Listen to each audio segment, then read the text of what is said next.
Shalom, puji nama Tuhan. Perkenalkan, nama saya Nofli. Saya mahasiswa dari program studi pendidikan agama Kristen, Sekolah Tinggi Teologi Rumah Murid Kristus.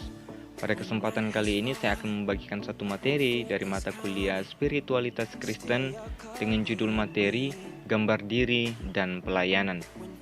Dalam materi kali ini kita akan sama-sama belajar tentang gambar diri dan kaitannya dengan pelayanan. Gambar diri dibentuk dengan 3 unsur.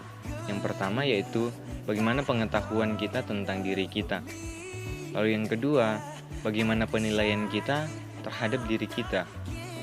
Lalu yang ketiga yaitu apa harapan kita dari diri kita. Nah, bagaimana kita mendeskripsikan gambar diri kita? Ada gambar diri yang positif dan juga ada gambar diri yang negatif.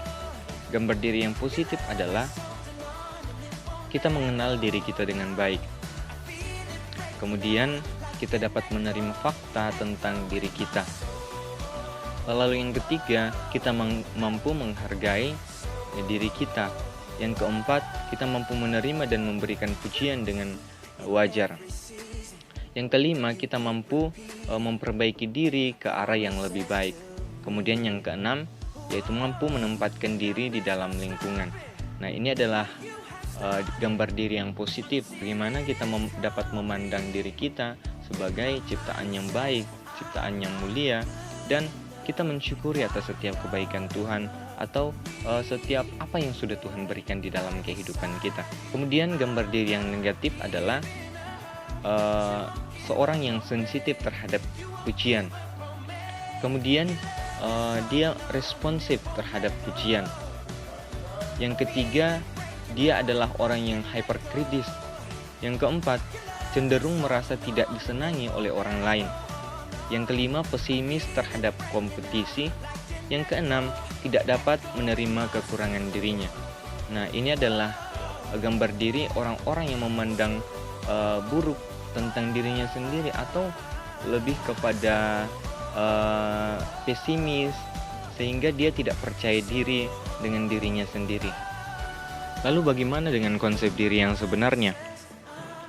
Yang pertama yaitu unik. Kita sadar bahwa kehidupan kita ini diciptakan Tuhan adalah pribadi yang unik, memiliki banyak keunikan yang Tuhan sudah taruh dalam kehidupan kita. Yang kedua yaitu berharga.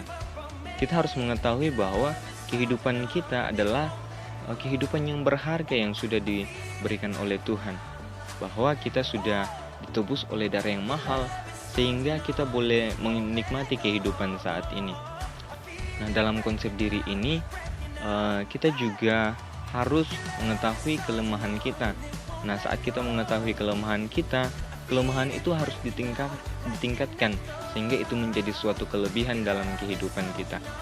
Lalu kekuatan kita yang kita sudah ketahui, itu harus dioptimalkan, sehingga menjadi suatu yang lebih baik lagi, menjadi suatu keunggulan dalam kehidupan kita, sehingga semua itu bisa kita persembahkan untuk hormat dan kemuliaan nama Tuhan. Lalu yang terakhir yaitu keunikan. Seperti yang kita ketahui tadi bahwa kehidupan kita ini sebenarnya adalah kehidupan yang unik.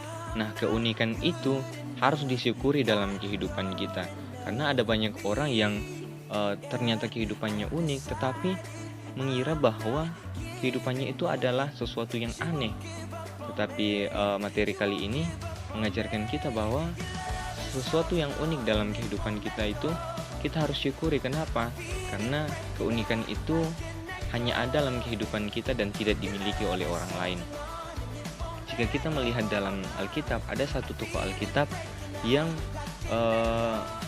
dapat kita pelajari, tetapi tidak untuk dicontohi. Tokoh Alkitab tersebut adalah Saul. Saul ini adalah seorang yang minder.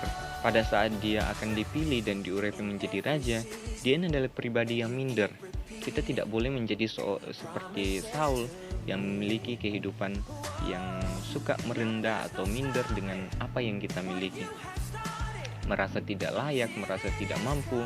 Tetapi jika kita sudah dipilih, kita harus berkata bahwa saya bisa karena Tuhan yang menolong saya. Kemudian pribadi Saul ini juga adalah seorang yang haus pujian. dan haus pengakuan dari manusia. Awalnya dia minder, tetapi pada waktu Tuhan sudah mengangkat dia, kemudian dia menjadi pribadi yang haus akan pujian dan haus akan pengakuan manusia. Jadi hal ini tidak boleh dicontohi dalam kehidupan kita. Justru kita harus belajar bahwa ternyata itu adalah sesuatu yang tidak baik dan tidak disukai oleh Tuhan, sehingga kita dapat menghindari dalam kehidupan kita. Kemudian hal yang dapat kita pelajari dari pribadi seorang Saul ini adalah Saul ini adalah orang yang suka menolak dengan banyak alasan.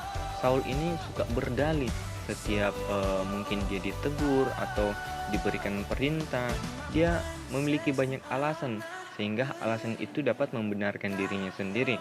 Tapi tentu saja hal itu tidak benar di hadapan Tuhan. Jadi apa yang kita dapat pelajari dari materi kali ini? Kita sebagai orang-orang yang sudah dipilih oleh Tuhan, yang telah diselamatkan, sepatutnya kita mendeskripsikan diri kita, menggambarkan diri kita sebagai orang-orang yang memang unik, orang-orang yang berharga, dan orang-orang yang akan dipakai Tuhan luar biasa. Kita tidak boleh minder, kita tidak boleh berpikir buruk tentang diri kita, tetapi kita harus berpikir bahwa apa yang saya punya itu adalah sesuatu yang sudah diberikan oleh Tuhan, dan saya akan berikan untuk Tuhan. Puji Tuhan, demikianlah materi yang saya bagikan bagi kita semua. Bila kiranya lewat materi ini dapat memberikan kita pengertian mengenai gambar diri dan pelayan. Puji Tuhan, Tuhan Yesus memberkati kita semua.